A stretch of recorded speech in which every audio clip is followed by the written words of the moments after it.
There are many types of electric motors used for a variety of purposes in commercial industry. One critical task that must be performed prior to installing a motor is determining the motor's correct rotational direction. If a motor is required to rotate in a specific direction, it will have a direction arrow prominently displayed on the frame. But with few exceptions, most three-phase motors are made with symmetrical parts so the motor can rotate in either direction. Since these multi-directional motors are equally efficient in either direction, there's no standard direction of rotation. Therefore, when a three-phase motor is first connected, it may run in either direction, and technicians must be careful to install it properly. While the motor itself can run in either direction without harm, the components that the motor drives may be unidirectional. For instance, running a pump in the wrong direction may cause damage due to cavitation or expulsion of the shaft seal.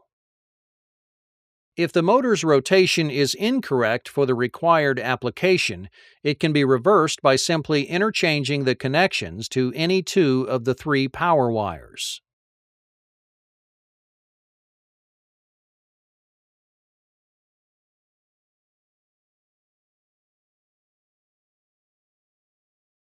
While many motors are three-phase and easily reversible, others are not. For non-reversible motors, you must be very careful to check and double-check that the correct rotation is specified. Unfortunately, many vendors don't make it easy, since the specifications of clockwise and counterclockwise depend upon the direction from which you view the motor. In general, for most electric motors, rotation is specified as clockwise or counterclockwise when viewed from the opposite end of the shaft.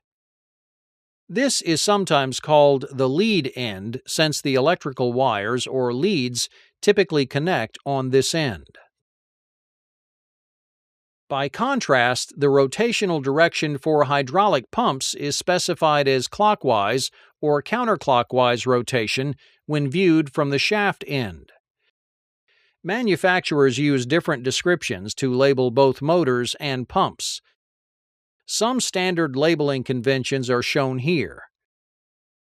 If a motor or pump is not labeled on the frame, consult the manufacturer for specifications.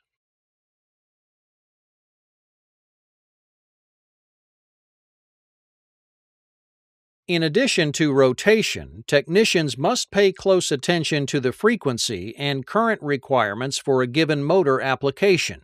Frequency and current can be related by two primary equations. The first relates the frequency to inductive reactance, sometimes called the resistance.